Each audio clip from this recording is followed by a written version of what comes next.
हमारे चैनल पर आप सबको खुशामदीद। अगर आपने अभी तक हमारे चैनल को सब्सक्राइब नहीं किया तो जल्दी से कर लीजिए और बेल आइकन बटन को भी प्रेस कर दीजिए ताकि हमारी तमाम नई आने वाली वीडियोस को आप टाइमली देख लें। सुबह ऑफिस में जाते हुए मेरे शौहर ने मेरे हाथ पर ढेर सारे पैसे रखे और कहने लगे कि आज अपने लिए शॉपिंग कर लेना। सीजन चेंज हो रहा है तो हमें बहुत सारी नई चीजों की जरूरत होगी। अगर पैसे कम पड़ जाएं तो मुझे बता देना और जिस चीज की भी जरूरत हो वो ले लेना। ये कहकर वो अपना ब्रीफकेस उठाकर ऑफिस में जाने लगे थे जब मैंने उनका हाथ पकड़कर रोक लिया। उनकी आंखों में झांकते हुए कहने लगी कि पैसों से सब कुछ खरीदा नहीं जा सकता। खुशी, ज़हनी सुकून और आसूदगी नहीं खरीदी जा सकती। और सबसे बढ़कर ये कि पैसों की मदद से मैं माँ नहीं बन सकती। ये बात कहते हुए मेरी आंखों से आंसू रवां हो गए थे। उन्होंने कुव्वत से मुझे देखा, फिर मेरा हाथ झटक कर कहने लगे कि तुम हर वक्त फजूल की बातें ही करती रहती हो, जब मैंने तुम्हें कह दिया है कि कुछ टाइम तक सब कुछ ठीक हो जाएगा। अगर तुम तब तक इंतजार नहीं कर सकती तो तुम चाहो तो दूसरी शादी कर लो। मैं तुम्हें छोड़ने के लिए तैयार हूँ। उनकी संग दिली पर मैं फूट फूट कर रो पड़ी। ये बात वो भी बहुत अच्छे से जानते थे कि मैं किसी भी सूरत इन्हें छोड़ने की हिमाकत नहीं कर सकती। हाँ, मैं इसे हिमाकत ही कहूंगी, क्योंकि मैं जिस खानदान से ताल्लुक रखती थी वहां पर अगर किसी बेटी को तलाक हो जाती थी तो उसे हमदर्दी करने की बजाय सब उसे यही कहते कि तुम निभा कर लेती, समझौता कर लेती। औरत तो बर्दाश्त का दूसरा नाम है। औरतें अपना घर बसाने के लिए क्या कुछ नहीं बर्दाश्त कर सकती। मर्द को काबू में कर सकती हैं। तुम कैसी औरत हो जो तुम अपने शौहर को काबू नहीं कर सकी। ऐसी ही बातों से बचने के लिए लड़कियां ससुराल में हर तरह का जुल्म सहती थी, हर तरह का माहौल बर्दाश्त करती थी, मगर वो माँ के घर आकर रहने की गलती नहीं करती थी, क्योंकि भाइयों और भाभीियों की घूरती हुई नजरें, जहर उगलती हुई जुबान उनकी जिंदगी जीर्ण कर देती थी। ये सब कुछ मेरी बड़ी बहन के साथ बीत चुका था। जब उसकी शादी हुई थी तो उसका शौहर बहुत ही ज्यादा शक्की इंसान था। वो एक नफ्सियाती मरीज था। वो बात बात पर मेरी बहन पर शक करता, उस पर हाथ उठाता, उसे बुरी तरह मारता था। उसके घर वाले भी इस सब में खामोश तमाशाई थे। अपने बेटे को इस बात से बाज रहने के लिए नहीं कहते थे। उनका जुल्म सहते सहते मेरी बहन नीम पागल हो गई थी। जब भी वो हमारे घर आती तो अम्मा अब्बा उसी को समझा बुझाकर उसे वापस भेज देते और उसे कहते कि तुमसे छोटी 3 बहनें भी मौजूद हैं। अगर बड़ी बहन नाराज होकर तलाक लेकर आ जाएगी तो छोटी बहनों का क्या मुस्तकबिल होगा।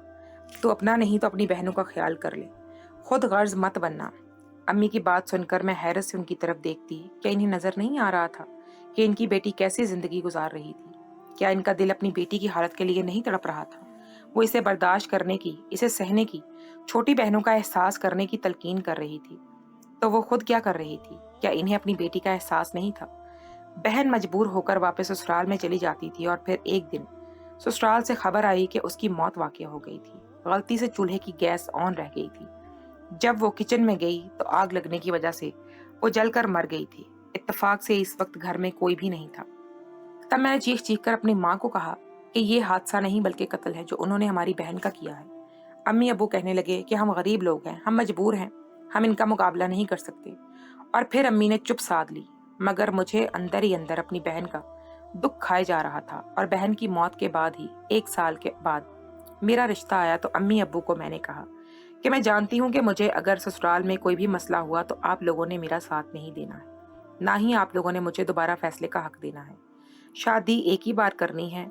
चूंकि आप लोग बेटियों का बोझ समझकर सर से उतारने वाला काम करते हैं, फिर पनाह भी नहीं देते, इसलिए छानबीन करके मेरी शादी करे, वरना मैं आप ही की तरह जिंदा दरगोर हो जाऊंगी।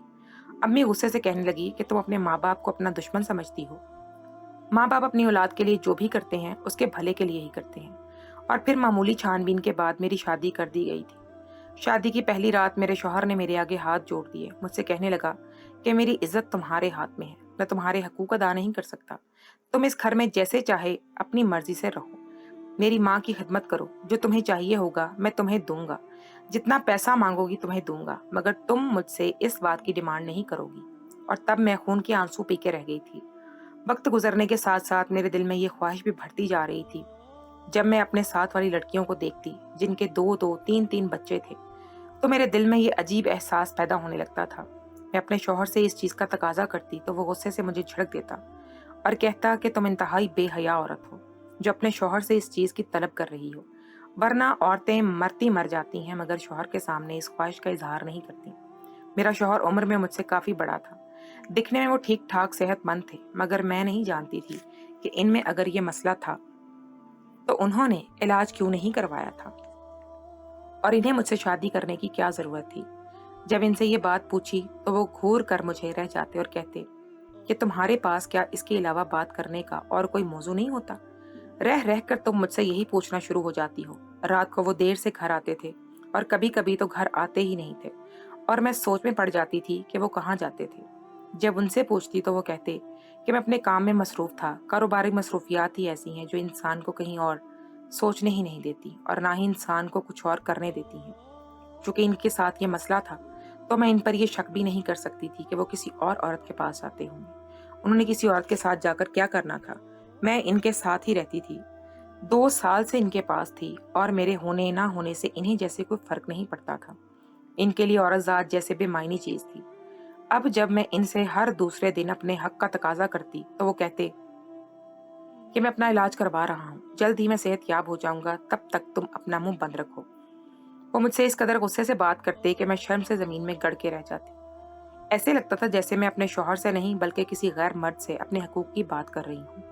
हैरत तो मुझे अपनी सास पर भी होती थी कि उन्होंने मुझसे अभी तक इस बारे में सवाल नहीं पूछा था कि मुझे इतना वक्त गुजर गया है, अभी तक खुशखबरी क्यों नहीं है, मैं डॉक्टर से अपना इलाज क्यों नहीं करवा रही। शायद वो भी जानती थी कि उनके बेटे में नुक्स है, तो फिर भी उन्होंने अपने बेटे की शादी क्यों नहीं की। इस घर में एक देवर ही था जो मुझसे अपने दिल की बात कर लेता था। मेरा देवर भी एक लड़की को पसंद करने लगा था, और सबसे पहले ये बात उसने मुझे ही बताई थी। मैंने ही अपनी सास और शौहर को उसके रिश्ते के लिए मनाया था, क्योंकि उनका कहना था कि वो लड़की अच्छे किरदार की नहीं है। वो लड़कियां जो लड़कों को फांसती हैं, उनको पसंद करती हैं, वो कभी भी घर नहीं पसा सकती। ये सब सुनकर मेरे देवर को बहुत गुस्सा आता था, मगर वो बड़े भाई का और माँ का लिहाज करके खामोश जाता था। फिर उसकी जिद के आगे मजबूर होकर उसकी शादी कर ही दी गई थी। जब उसकी बीवी घर में आई तो उससे मिलकर मुझे अंदाजा हुआ कि वो तो बहुत मासूम और बेज़रर लड़की थी और बहुत ही अच्छी थी। जैसा उसके बारे में मेरे शौहर और साथ समझ रहे थे वैसा कुछ भी नहीं था। मेरे देवर को भी जैसे मेरे शौहर की इस बात के बारे में पता था। कई बार वो मुझसे कुछ कहने की कोशिश करता, मगर फिर हिचकिचाते हुए खामोश हो जाता। इस दिन मेरी देवरानी अपने मायके में रहने के लिए गई हुई थी। मेरी सास भी अपने किसी रिश्तेदार के घर में थी। शाम का वक्त हो गया था। अमूमन मेरे शौहर रात को लेट ही वापस आते थे। मैं उदासी से लाउंज में बैठी हुई टीवी देख रही थी। बज़ाहिर तो मैं ड्रामा देख रही थी, मगर मेरा जहन बुरी तरह से उलझा हुआ था। सोच रही थी कि सारी जिंदगी मैं ऐसे कैसे गुजार सकती हूँ। अब तो मेरी देवरानी भी, उस पर भी अल्लाह ने करम कर दिया था, और वो भी माँ बनने वाली थी, जबकि मेरी शादी तो इससे भी पहले हुई थी, और अभी तक मैं वैसे की वैसी ही थी जैसे अपनी माँ के घर में थी। मुझे यूं उलझा हुआ देखकर मेरा देवर मेरे पास आकर बैठ गया। वो कहने लगा कि मुझे आपसे बहुत जरूरी बात करनी है। मैंने चौंक कर उसकी तरफ देखा और कहने लगी, हाँ कहो, क्या बात है, क्या कहना चाहते हो। वो कहने लगा कि मैं आपसे भाई के बारे में बात करना चाहता हूँ। उसकी बात सुनकर मैं चौंक गई, मगर मैंने अपने चेहरे के तासुरात नॉर्मल रखे। उसे कहने लगी कि जो कहना चाहते हो कहो, मैं सुन रही हूँ। कहने लगा कि मैं आपसे एक बात पूछूं, अगर आप बुरा ना माने तो। उसकी इतनी लंबी तमहीद सुनकर मुझे दिल ही दिल में चुंचलाहट भी होने लगी थी, और मैं दिल ही दिल में ये सोचकर परेशान भी हो रही थी कि न जाने ऐसी क्या बात है जब वो करते हुए इस कदर हिचकिचा रहा है। कहने लगा कि भाई का आपके साथ रवैया कैसा है।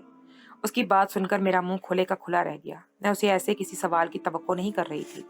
मुझे खामोश देखकर वो कहने लगा कि मैं ये पूछना चाहता हूँ कि आपके और भाई के दरमियान में सब कुछ नॉर्मल है क्या? क्या वो आपको बीवी होने के हकूक देते हैं? मैं अपनी जगह से उठ खड़ी हुई। देवर को कहने लगी कि तुम्हें मुझसे इस किस्म की बातें करना जेब नहीं देता। मैं तुम्हारे भाई की बीवी हूँ और भाभी हूँ। तब उसने मेरा हाथ पकड़कर वापस मुझे बिठा लिया। मुझे कहने लगा कि ऐसी कुछ बातें हैं जो मैं आपको बताना चाहता हूँ। आपके लिए इन बातों को जानना बहुत जरूरी है। मेरा हाथ अभी मेरे देवर के हाथ में ही था। मैं ये सोचकर हैरान रह गई कि वो मुझे क्या कहना चाहता था, और तभी मेरे शौहर भी घर आ गए। अब उन्होंने जब हम दोनों को इतने करीब देखा, मेरा हाथ मेरे देवर के हाथ में था, ये देखकर वो गुस्से से आग बबूला हो गए। उन्होंने एक झटके से मुझे खींचकर देवर से दूर किया, एक जन्नाटेदार थप्पड़ मेरे चेहरे पर रसीद किया और मुझे कहने लगे कि तुम जैसी बेहया और बदकिरदार औरत मैं अपनी जिंदगी में नहीं देखी। मुझसे मायूस होकर तुम मेरे भाई पर डोरे डालने लगी। क्या तुम्हें इतनी ही आग लगी हुई है जो जिसको बुझाए बगैर तुम्हें चैन नहीं है? अगर ये बात है तो चलो मैं तुम्हें अच्छे से सबक सिखाता हूँ। तभी मेरा देवर दरमियान में आ गया और कहने लगा कि भाई, आपको गलत फहमी हुई है, हम दोनों में ऐसा कुछ भी नहीं है। तब मेरे शौहर उससे कहने लगे कि तुम मुझसे दूर रहो, मेरे मामलात में मत बोला करो। मेरे शौहर मुझे लेकर कमरे में आ गए, मुझे बेड पर फेंक कर बोले कि आज मैं तुम्हारी ये ख्वाहिश पूरी कर देता हूँ। आज मैं तुम्हें बताता हूँ कि मर्दानगी कहते किसे हैं, कि जो कुछ तुम मुझसे रोज अपने हकूक के रोना रोती रहती हो, तो आज मैं तुम्हारी इन सारी शिकायतों का अजाला करता हूँ। बहुत खतरनाक तेवरों से मेरी तरफ बढ़े थे। तभी इनके किसी नंबर पर कॉल आने लगी, किसी की। जब मेरी स्क्रीन पर नजर पड़ी तो मोबाइल पर मारिया लिखा हुआ था। ये देखकर मैं हैरान रह गई कि मारिया कौन है। एक दो बार मैंने अपने शौहर के मुंह से इस लड़की का नाम सुना था। वो मेरी सास के सामने मारिया नामी किसी लड़की की बात कर रहे थे, और जब मैं इनके पास गई तो मुझे देखकर वो खामोश हो गए। 2 से 3 बार मैंने इन्हें अपनी सास से मारिया नामी किसी लड़की के बारे में बात करते हुए सुना था, मगर हैरत की बात यह थी कि मुझे देखकर अपनी बात को वो बदल लिया करते थे। और अब जब मारिया की कॉल आई तो उन्होंने फौरन मोबाइल कान से लगा लिया। दूसरी तरफ से न जाने ऐसा क्या कहा गया कि वो हड़बड़ा के रह गए और फौरन से कमरे से बाहर उल्टे पांव वापस लपके। थोड़ी देर के बाद मैं देवर के कमरे में मेरे आया और मुझे कहने लगा कि क्या भाई ने आपको कुछ कहा है। तब मैं रोने लगी, उससे कहने लगी कि उन्होंने मुझे कुछ भी नहीं कहा। उनके नंबर पर किसी की कॉल आ गई थी और वो यकदम परेशान होकर वापस चले गए। पूरी रात मैं कमरे में यहाँ से वहां टहलती रही थी। समझ नहीं आ रहा था कि अचानक से क्या हुआ है। ये मारिया कौन है जो मेरे शौहर के लिए इस कदर अहमियत रखती है, और उसकी एक कॉल करने पर मेरे शौहर उल्टे कदमों घर से बाहर चले गए। 2 दिन तक मेरे शौहर घर में नहीं आए। घर में अजीब सी फिजा बनी हुई थी। मेरी सास और देवर भी परेशान नजर आ रहे थे। और फिर अगले दिन जब सुबह उठी तो घर में कोई भी नहीं था। मुलाजमा से मैंने जब पता किया तो वो कहने लगी कि वो लोग किसी फौतगी पर गए हुए हैं। मेरी देवरानी भी घर में नहीं थी। शाम के करीब सब लोग घर में आए तो मैंने उनसे पूछा कि सुबह सुबह आप लोग घर से गायब थे, कहाँ पर गए थे। वो कहने लगे कि खानदान में फौतगी हो गई थी, तुम सो रही थी इसलिए तुम्हें तंग करना हम लोगों ने मुनासिब नहीं समझा। फिर मेरी देवरानी और देवर अपने कमरे में चले गए और मैं हैरान परेशान सी अपने कमरे में आ गई। आज भी मेरे शौहर घर से गायब थे। मैंने उनका नंबर मिलाया था, उन्होंने मेरी कॉल काट दी। वो मुझ पर गुस्सा थे और मुझसे नाराजगी की बिना पर ही शायद वो मेरी कॉल नहीं उठा रहे थे। मगर मुझे समझ नहीं आ रही थी कि इतनी छोटी सी बात पे इतना बड़ा हंगामा करने की क्या जरूरत थी। वो मुझसे इस कदर नाराज क्यों थे कि 3 दिन से वो घर की नहीं आ रहे थे और ना ही वो मुझसे बात कर रहे थे। मैंने जब अपनी सास से अपनी परेशानी का जिक्र किया तो वो कहने लगी कि आ जाएगा घर।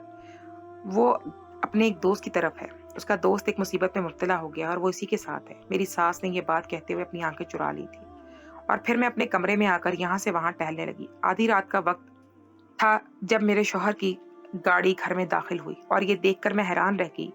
उनके साथ 2 बच्चे थे। एक बच्चा 4 साल का था और दूसरा शायद चंद दिनों का था।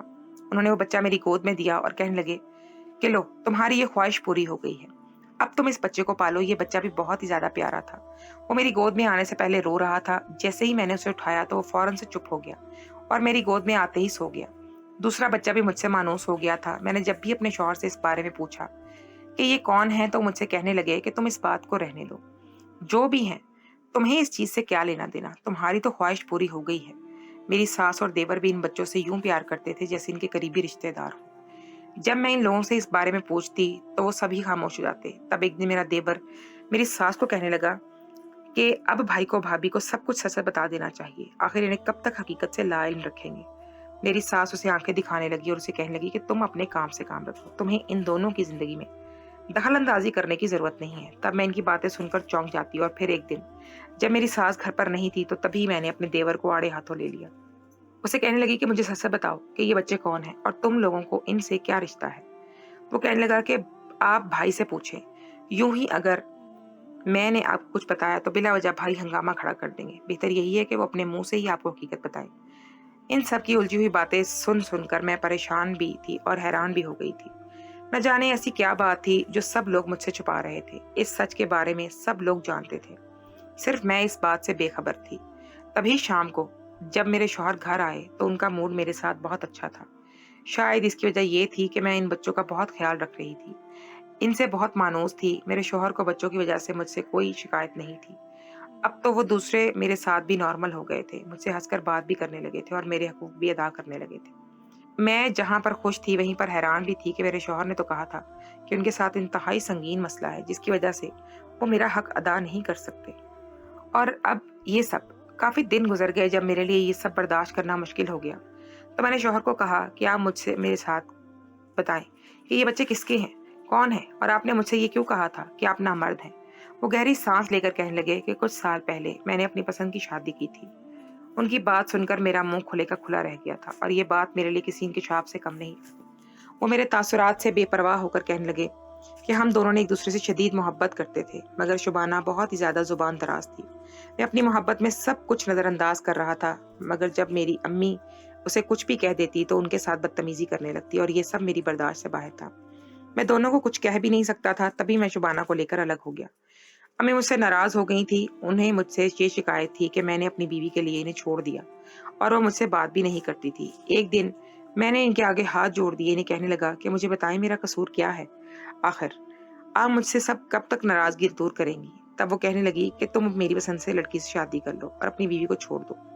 اپنی بیوی کو چھوڑنا میرے لیے ممکن نہیں تھا، مگر ان کی پسند کی شادی کرنا میرے لیے قدرے آسان تھا۔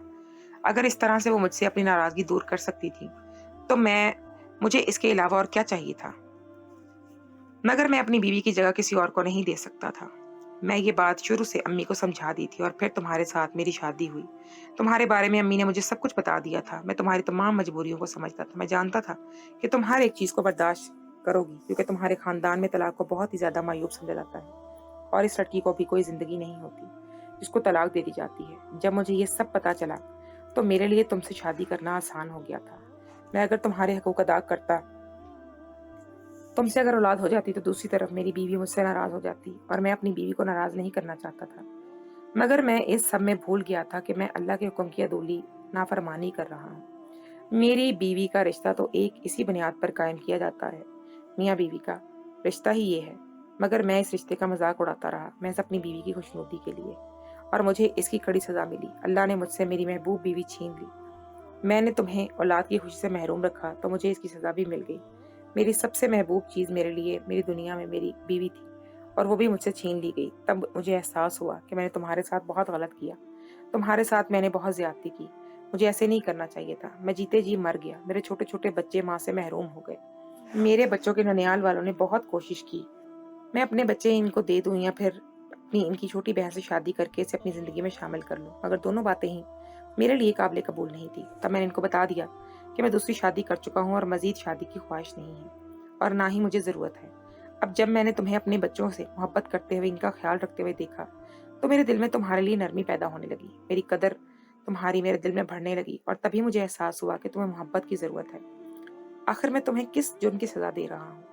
دوسری طرف امی اور میرا چھوٹا بھائی بھی مجھے بار بار اسی بات پر غصہ کرتے رہے کہ میں تمہیں تمہارے حق سے محروم رکھ کر تمہارے ساتھ زیادتی کر رہا ہوں۔ تم ایک اچھی لڑکی ہو، اور زندگی کی خوشیوں پر تمہارا بھی حق ہے۔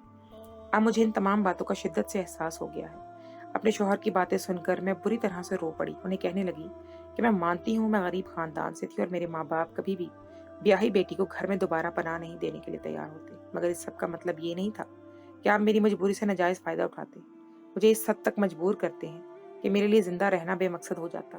انہوں نے میرے سامنے دونوں ہاتھ جوڑ دیے اور کہنے لگے کہ میں تم سے اپنے رویے کی معافی مانگ رہا ہوں، اور اب جیسا تم کہو گی میں ویسا ہی کروں گا۔ اور پھر اللہ نے مجھے بھی ایک بیٹا عطا کر دیا تھا۔ اس کے بعد میں نے کبھی اپنے سوتیلے بچوں میں فرق نہیں کیا تھا۔ وہی تو تھے جو مجھے میری زندگی میں مکمل کرنے والے تھے، میرے شوہر کے دل میں میری محبت پیدا کرنے والے تھے۔ تو پھر میں بھلا ان کی محبت سے کیسے منہ موڑ سکتی تھی؟